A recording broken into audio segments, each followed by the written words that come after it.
వక్రతుండ మహాకాయ సూర్యకోటి సమప్రభ నిర్విఘ్నం కురు మే దేవా సర్వకార్యేషు సర్వదా. గురుబ్రహ్మ గురుర్విష్ణు గురుర్దేవో మహేశ్వరః గురు సాక్షాత్ పరబ్రహ్మ తస్మై శ్రీ గురువే నమః. ఓం శ్రీ సాయిరామ్. ఓం అవధూత చింతన శ్రీ గురుదేవదత్త జయ. ఓం శ్రీ అక్కల్కోట స్వామి సమర్థ లీలామృతము. 51వ అధ్యాయము. సాధకులారా, మానవ జన్మ చాలా విలువైనది, యోగ సాధనకు అనువైనది, అనేక జన్మల పుణ్యఫలం వలన అది లభించినది. అందువలన ఈ మానవ శరీరమును జాగ్రత్తగా కాపాడుకొని దీని ద్వారా మోక్షమును పొందాలి. వేరే మార్గమే లేదు. అలాగని దీనిపైన అమితమైన ప్రేమను పెంచుకొనకూడదు. ఇది నీచమైనదని, చీము రక్తములతో నిండినదని, రోగము మరణము పొందునదని నిర్లక్ష్యము చేయకూడదు. సద్గురుని చేరి వారి ద్వారా తత్వమును తెలుసుకొని ఈ శరీరమును సాధనంగా ఉపయోగించుకొని మోక్షమును పొందాలి. యోగులు శరీర తత్వము తెలిసి కూడా ఇది యోగ సాధనకు ఉపయోగపడును. కావున దీనిని వందలాది సంవత్సరముల వరకు తమ కార్య సాధన కొరకు ఉపయోగించుచుందురు. అలా జీవించిన యోగుల మహిమ వల్లనే ఎంత పాపం పెరిగినా ఈ భూమాత ఓర్పు వహించి ఉన్నది. వీరి తపస్సు సాధనలే జగత్తుకు రక్షా కవచంలాగా పనిచేస్తున్నది. ఇదే జగన్నిర్మాణ కార్యం. కాశీలో మణికర్ణికా ఘట్టంలో నివసించిన యోగి పుంగవులు శ్రీ త్రైలింగ స్వామి సుమారు 200 సంవత్సరాలు జీవించి యోగులను భక్తులను అనుగ్రహించిరి. అలాగే శ్రీ స్వామి సమర్థులు 400 సంవత్సరముల పైననే జీవించి భక్తులను అనుగ్రహించారు. అందువలన శరీరం ముఖ్యమైనదే, కానీ దీనిపైన అమితమైన మోహము ఉండరాదు. అతి సర్వత్రా వర్జయత్ అని శ్రీకృష్ణ భగవానుని ప్రబోధమును గుర్తుంచుకోవాలి. జగద్గురు శ్రీ శ్రీ శ్రీ స్వామి సమర్థ అక్కల్కోట మహారాజు వారి మహాసమాధి. విద్యాసాగర శ్రీ స్వామి సమర్థులు 100 సంవత్సరముల పర్యటన పూర్తి చేసుకుని 1856వ సంవత్సరంలో అక్కల్కోటకు చేరారు. వారిని ఎవరూ శాసించలేరు. వారే ఈ జగత్తుకు శాసకులు. శ్రీ స్వామివారిని 22 సంవత్సరములు ఆ గ్రామములో నిలుపుకొన్న ఆ గ్రామ ప్రజల భక్తి శ్లాఘనీయము. శ్రీ స్వామి ఆ చుట్టుపట్లనున్న గ్రామములకెప్పుడైనా వెళ్ళినా తిరిగి ఆ గ్రామమునకే వచ్చిరి. అచ్చటి మట్టి వారి పాదస్పర్శతో పునీతమైనది. క్రమముగా గొప్ప యాత్రాస్థలముగా ప్రసిద్ధికెక్కినది. గాణగాపురము దర్శించిన భక్తులకు అక్కల్కోట దర్శించమని ఆదేశము. స్వప్నంలో గాని ఎవరైనా సాధువుల మాట ద్వారా గాని అంది వెంటనే వారు అక్కల్కోటకు వచ్చి శ్రీ స్వామిని దర్శించుకునేవారు. గాణగాపురమును ఉద్ధరించిన మహాపురుషుడే శ్రీ స్వామి సమర్థులని అనేక మందికి స్పష్టమైన రుజువు లభించినది. వార్కారి పాండురంగ భక్తులకు పండరీపురము, ఆళంది పుణ్యక్షేత్రములు గొప్ప దర్శనీయ క్షేత్రములు. అట్లే దత్త భక్తులకు శ్రీ గాణగాపురమును అక్కల్కోటయును దర్శనీయ క్షేత్రములు. శ్రీ స్వామి సమర్థుల మహిమ వలన ఆయన దర్శనార్థం ప్రతిదినము 2-3 వేల మంది జనులు అక్కల్కోటకు వచ్చిపోవుచుండేవారు.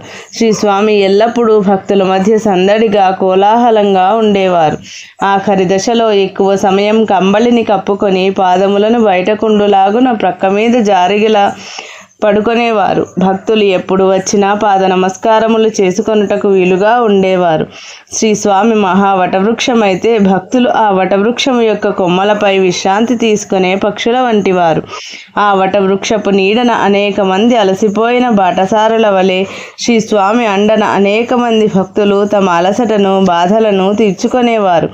ఎప్పుడైనా శ్రీ స్వామి సమర్థులు బయటకు బయలుదేరినప్పుడు గురువులకు గురువైన జగద్గురు చిహ్నములను తీసుకొని జయ జయనాదములు చేయుచు వారి ఘనతను కీర్తించే భజన పాటలు పాడుచు వారి వెంట భక్తులు కోలాహలంతో సాగిపోవుచుండెడివారు. చోళప్ప నిర్యాణానంతరం శ్రీ స్వామి అప్పుడప్పుడు తమ దేహయాత్ర పూర్తి కానున్నదని చెప్పుచుండేవారు. వారి చర్యల ద్వారా చాలా సూచనలు చేసిరి. శ్రీ స్వామివారు తాము పడుకునే పరుపును చుట్టించి దగ్గరనున్న చెట్టు కొమ్మకు వేలాడదీయమన్నారు. ఒక్కొక్కసారి భక్తులు పంచహారతి చేయు సమయంలో స్వయంగా వచ్చి ఆ హారతిని బోర్లించేవారు. ఈ సూచనలను బట్టి శ్రీ స్వామి చేష్టలు గమనిస్తూ భక్తులు లోలోన బాధపడసాగిరి అని చెప్పి నిత్యానందుడు శ్రీ స్వామి నిర్యాణ ఘట్టాన్ని మనసులో దర్శిస్తూ బాధను తట్టుకోలేక కన్నుల నుండి అశ్రువులు స్రవిస్తుండగా కొంత సమయం మౌనంగా ఉండిపోయారు. విద్యాసాగరుడు కూడా ఇదే స్థితిలో ఉండిపోయాడు. కొంతసేపటికి తెప్పరిల్లి గద్గద స్వరంతో, నాయన విద్యాసాగర, సద్గురు తన శరీరాన్ని విసర్జించి తిరిగి తన విశ్వశక్తిలోనికి లయమయ్యే సమయం ఆసన్నమైనది. వీరు శరీరాన్ని విసర్జించి విశ్వవ్యాపకంగా సర్వజీవులకు తమను తాము సంపూర్ణంగా దత్తం చేసుకోబోచున్నారు. కొన్ని రోజుల తర్వాత శ్రీ స్వామి సమర్థులు దగ్గరలోనున్న సాలగర్ అను గ్రామమునకు నడిచి వెళ్ళిరి. భక్తులు వారిని అనుసరించిరి. అక్కడ అడవిలోనికి వెళ్ళి శ్రీ స్వామి ఇక్కడనే ఉంటాననిరి. భక్తులు అష్ట కష్టములు పడుచు వారి చుట్టూ చేరి ఉండిరి. భక్తులు ఎంత కష్టపడి అచ్చటికి రాగలిగారో శ్రీ స్వామికి చెప్పుకొనగా విని పెద్దగా నవ్వేవారు.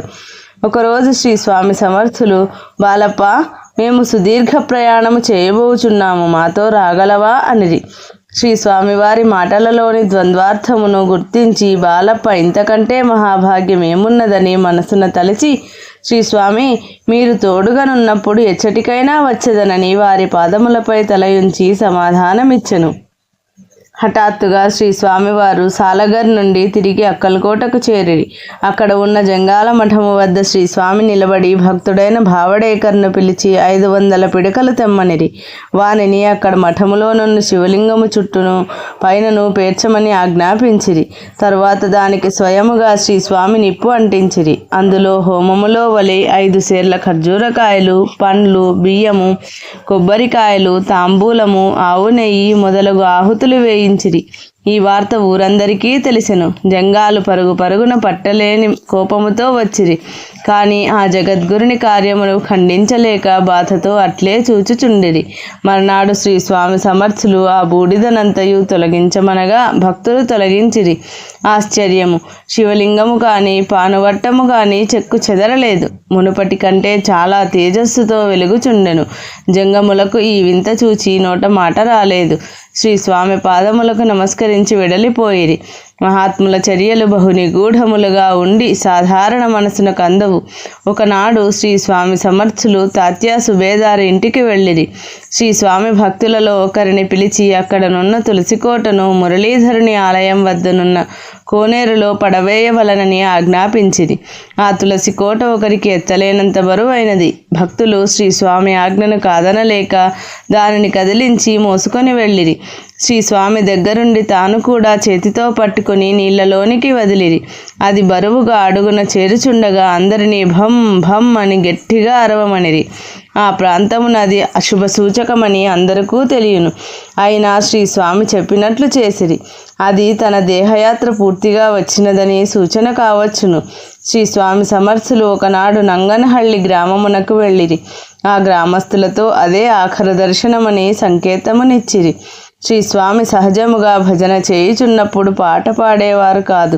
కానీ చేతులతో తాళం వేయుటయో చిన్న పిల్లవాని వలె ఒకచోట ఆడుకొని చుండుటయో చేయువారు. అట్లుగాక శివహర శంకర నమామి శంకర శివశంకర శంభో, హే గిరిజాపతి భవానీ శంకర శివశంకర శంభో అని స్వయముగా పాట పాడుచు అట్లే భజన చేయమనిది. ఆ నామమును ఉత్సాహముతో ఉచ్చైస్వరమున అందరూ పలికిరి. అప్పుడప్పుడు శ్రీ స్వామి చిన్న చిన్న రాళ్లతో సమాధుల వలె కట్టుచుండేవారు. ఈ సంకేతాలు కొంతవరకు అర్థమైన భక్తులందరూ శ్రీ స్వామి త్వరలోనే శరీరం విడవబోచున్నారేమోనని ఆందోళన చెందసాగిరి. విద్యాసాగర, మహనీయులు సర్వస్వతంత్రులు. వారిని వారే నియమించుకొందురు. వారు ఎవ్వరి అధీనంలోనూ ఉండరు. కాలము, ప్రకృతి అంతా వారి అధీనంలో ఉంటుంది. వారు సంకల్ప సిద్ధులు. అక్కల్కోటలోని శ్రీ స్వామి భక్తులు, సేవకులు దుఃఖపడిన అదృష్టవంతులుగానే భావించబడినారు. ఇక ముందు కథ చెప్తాను వినుము. ఇది విద్యాసాగర శ్రీ నిత్యానంద యోగి సంవాద రూపమున శ్రీ దత్తాత్రేయ సంప్రదాయ శిష్య పరంపరలోని శ్రీ శ్రీ శ్రీ స్వామి విఠలానంద సరస్వతి మహారాజ్ విరచిత శ్రీ అక్కల్కోట స్వామి సమర్థ లీలామృతము 51వ అధ్యాయము సంపూర్ణం.